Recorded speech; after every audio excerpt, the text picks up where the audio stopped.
आप देख रहे हैं राष्ट्रीय हिंदी न्यूज। नमस्कार, आप देख रहे हैं राष्ट्रीय हिंदी न्यूज और मैं हूं आपके साथ वर्षा शर्मा। बहुत बहुत स्वागत है आपका खबरें लगातार में। तो खबरों का सिलसिला शुरू करते हैं और पहली खबर हमारे सामने है गाजीपुर से। गाजीपुर के जमानिया तहसील क्षेत्र में जुम्मे की नमाज को शांतिपूर्ण कराने के लिए प्रशासन काफी सख्त नजर आ रहा है।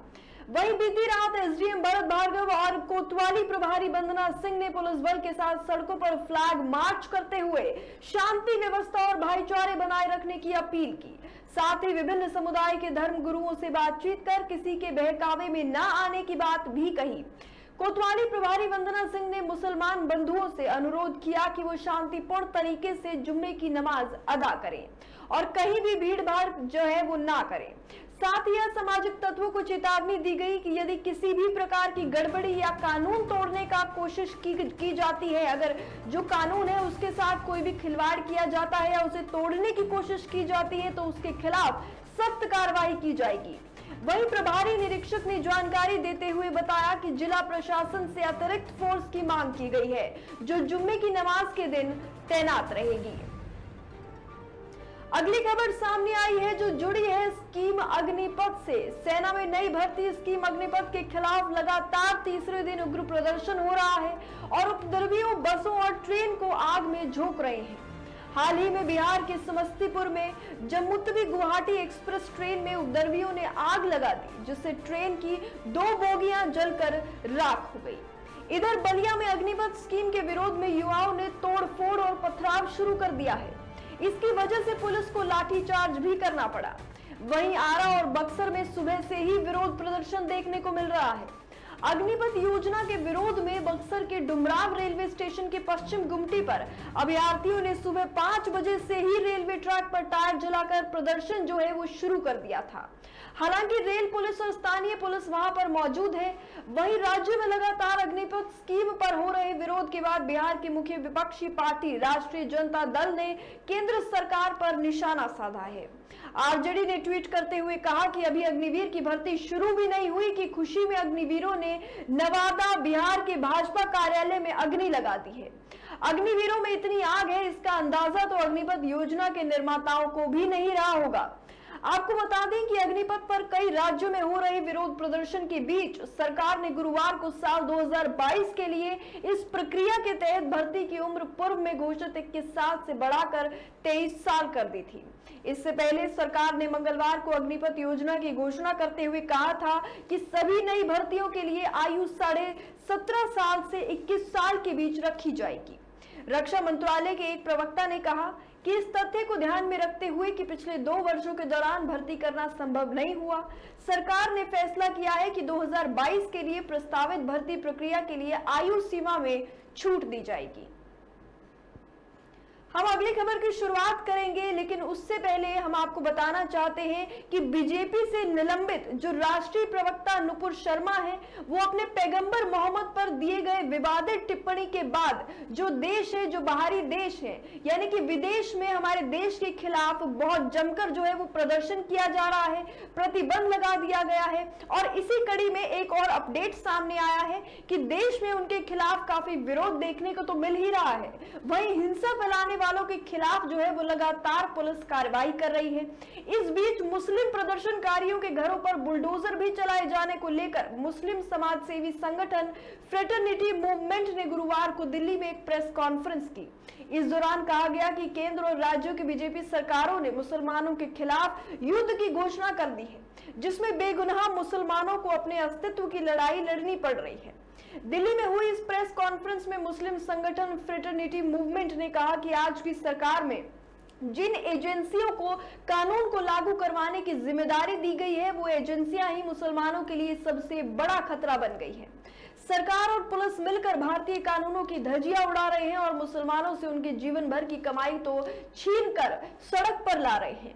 फ्रेटर्निटी मूवमेंट के नेताओं ने अलग अलग प्रताड़ित लोगों का हवाला देते हुए कहा कि पुलिस उपद्रवियों को सजा देने के नाम पर मुस्लिम परिवार के वो घर तोड़ रही है जिसमें आरोपी शख्स रह रहा हो, भले ही वो घर उसके नाम पर रजिस्टर ना हो।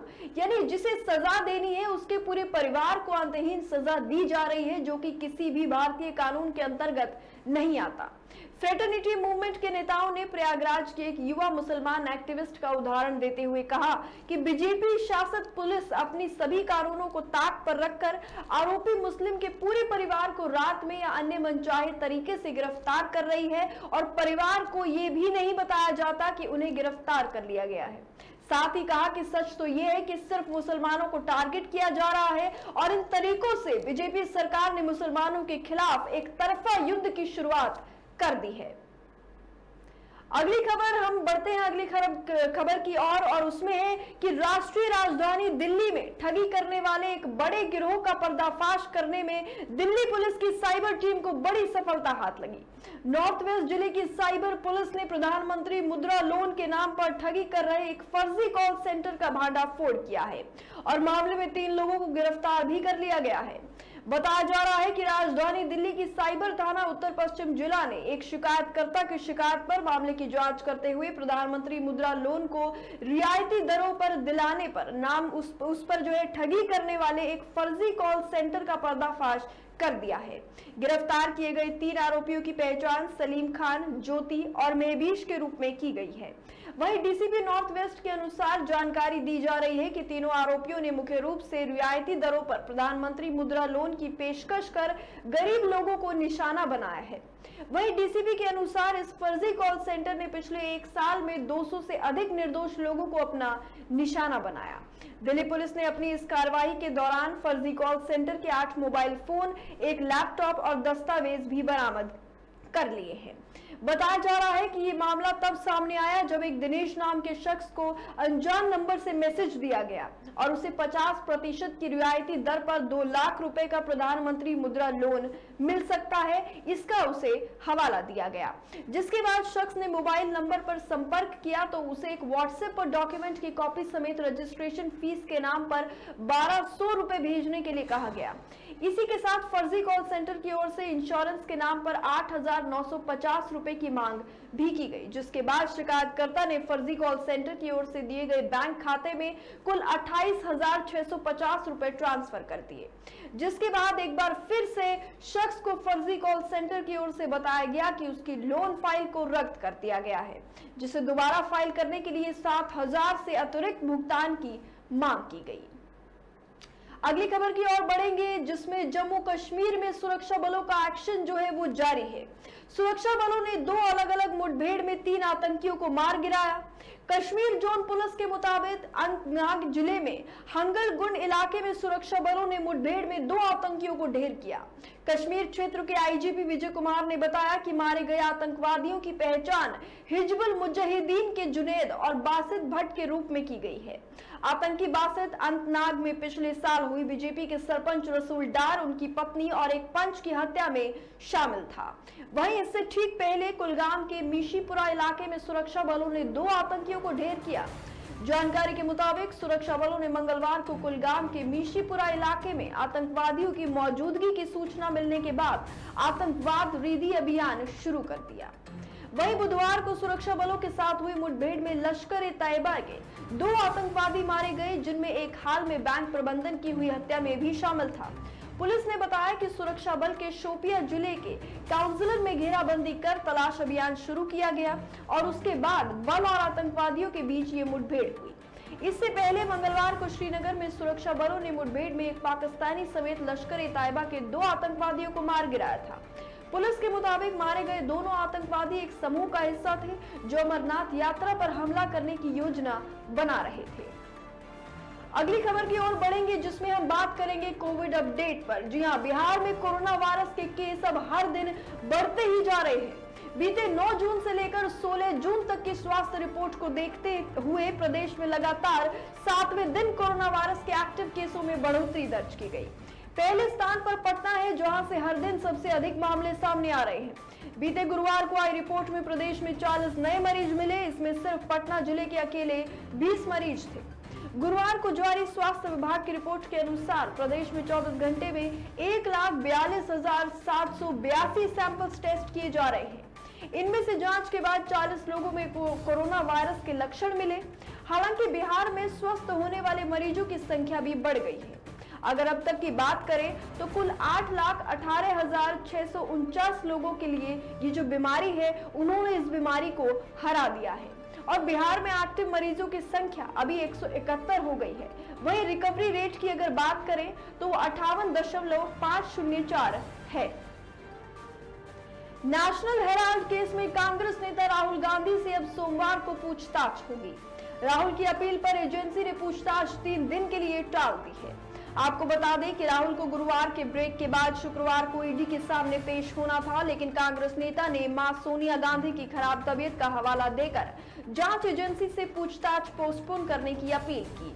इसे ईडी ने मान लिया है। अब ईडी राहुल को सोमवार को पूछताछ के लिए बुलाएगी। बता दें कि अब तक राहुल से 3 दिनों में 30 घंटे पूछताछ हो चुकी है। एक तरफ जहां ईडी अधिकारी उनके जवाबों से संतुष्ट नहीं है, वहीं राहुल गांधी खुद भी कहने लगे हैं कि लगता है अब यहां रोज आना पड़ेगा क्योंकि पूछताछ लंबी चलेगी। दूसरी तरफ राहुल से ईडी की पूछताछ के खिलाफ कांग्रेस का जो प्रदर्शन है वो जारी है। कांग्रेस को लगने लगा है कि ईडी राहुल गांधी को गिरफ्तार कर सकती है। ऐसे में गुरुवार को 8 राज्यों में कांग्रेस ने प्रदर्शन शुरू कर दिया था, जिसमें लगातार राज्यों के राजभवन का घेराव कर प्रदर्शन किया गया। अब देखना होगा कि ईडी की जो पूछताछ चल रही है राहुल गांधी से उसमें क्या कुछ नया खुलासा होता है या फिर उनकी गिरफ्तारी की जो बात है, जो अटकलें लगाई जा रही हैं और जिसकी वजह से जो कांग्रेस प्रत्याशी है, नेता है और हालांकि जो मंत्री मौजूद है प्रदर्शन में, उनकी जो अटकलें हैं कि उनकी गिरफ्तारी हो सकती है, तो क्या कुछ हमें इस पूछताछ में नया देखने को मिलेगा। इसके लिए हमें रुकना होगा ईडी की पूछताछ जो सोमवार को होने वाली है उसके नतीजों तक। शिवसेना अपने मुखपत्र सामना के अक्सर केंद्र को निशाने पर लेते देखी जाती है। अब एक बार फिर शिवसेना ने केंद्र सरकार की तुलना हिटलर से कर दी है। अपने मुखपत्र सामना में राहुल गांधी से ईडी की पूछताछ को लेकर केंद्र सरकार की आलोचना जारी है। शिवसेना ने सामना में लिखा कि बीजेपी न केवल दिवंगत कांग्रेस नेताओं जैसे पंडित जवाहरलाल नेहरू, इंदिरा गांधी और राजीव गांधी की यादों को मिटाना चाहती है, बल्कि वो नेहरू गांधी वंश को भी खत्म करना चाहती है। मुखपत्र में कहा गया कि पार्टी सत्ता का फायदा उठाकर ये दिखाने की कोशिश कर रही है कि वो किसी का भी कॉलर पकड़ सकती है। आज राहुल गांधी और सोनिया गांधी हैं, कल इनकी जगह कोई और भी हो सकता है। सरकार के पास विरोधियों को खत्म करने के लिए केवल हिटलर के जहरीले गैस चैम्बर्स बनाने की कमी है। वहीं सामना के आर्टिकल में आगे कहा गया कि Shiv Sena, RJD, Samajwadi party, Jharkhand Mukti Morcha, Congress, TMC जैसी पार्टियां ही केवल ईडी की जांच के दायरे में हैं। एजेंसी को कभी भी किसी भाजपा नेता पर छापेमारी करते नहीं देखा गया। ईडी का काम केवल महाराष्ट्र के पूर्व मंत्री अनिल देशमुख, राज्य मंत्री नवाब मलिक जो दोनों जेल में हैं, टीएमसी के नेता अभिषेक बनर्जी, शिवसेना के संजय राउत, अनिल परब और लालू प्रसाद यादव को फंसाना है। नेशनल हेराल्ड मामले में ईडी पूछताछ कर रही है। वहीं इस पूछताछ के विरोध में कांग्रेस के नेता और कार्यकर्ता सड़कों पर उतर आए हैं और धरना प्रदर्शन कर रहे हैं। प्रदर्शन के दौरान प्रदर्शनकारी नेताओं की पुलिस से नोकझोंक और झड़पें भी देखने को मिल रही हैं। ऐसा ही कुछ गुरुवार को हैदराबाद में चल रहे कांग्रेस के प्रदर्शन के दौरान देखने को मिला, जहां हंगामे के दौरान कांग्रेस सांसद रेणुका चौधरी ने पुलिस पर अपनी धमक दिखाने के लिए पुलिसकर्मी का कॉलर पकड़कर खींच लिया। हालांकि इसके बाद रेणुका के खिलाफ केस दर्ज कर लिया गया है, जिसके बाद रेणुका ने अपनी सफाई में कहा कि मैंने हमला नहीं किया, मैंने बैलेंस खो दिया था, इसीलिए मैंने उससे कहा कि यदि आप हिले तो मुझे खुद को गिरने से बचाने के लिए आपको पकड़ना होगा। मैं उस आदमी से माफी मांगूंगी। साथ ही कहा कि हमारे साथ बदसलूकी करने के लिए पुलिस भी हमसे माफी मांगे। हमारे आसपास इतने सारे पुरुष पुलिसकर्मी क्यों थे?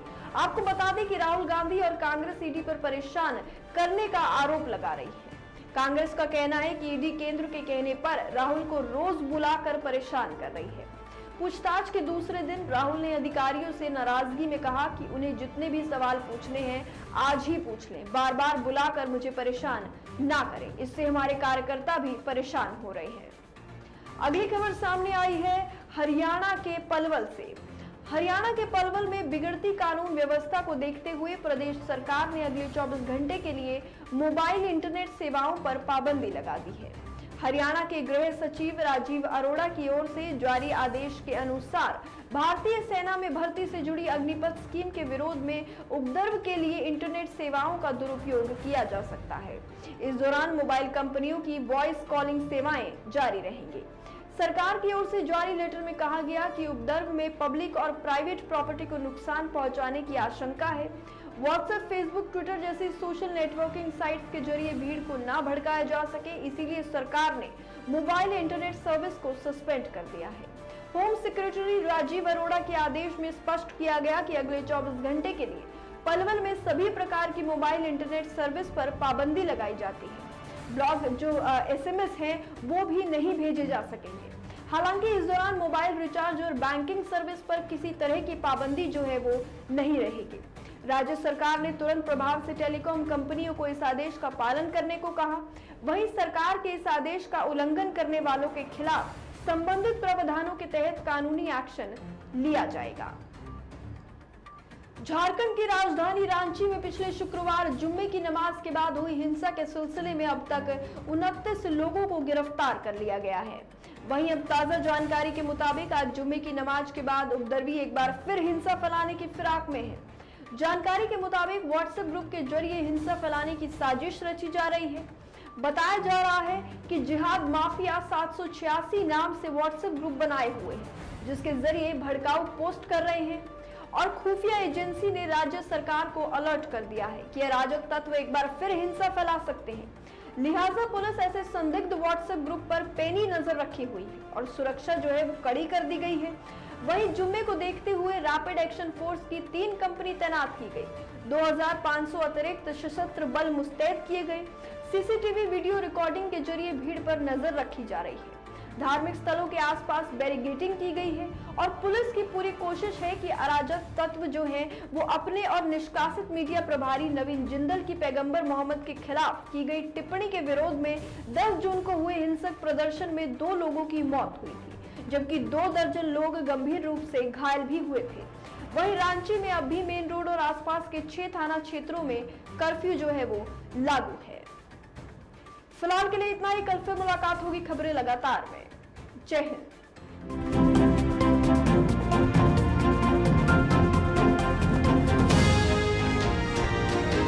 आप देख रहे हैं राष्ट्रीय हिंदी न्यूज।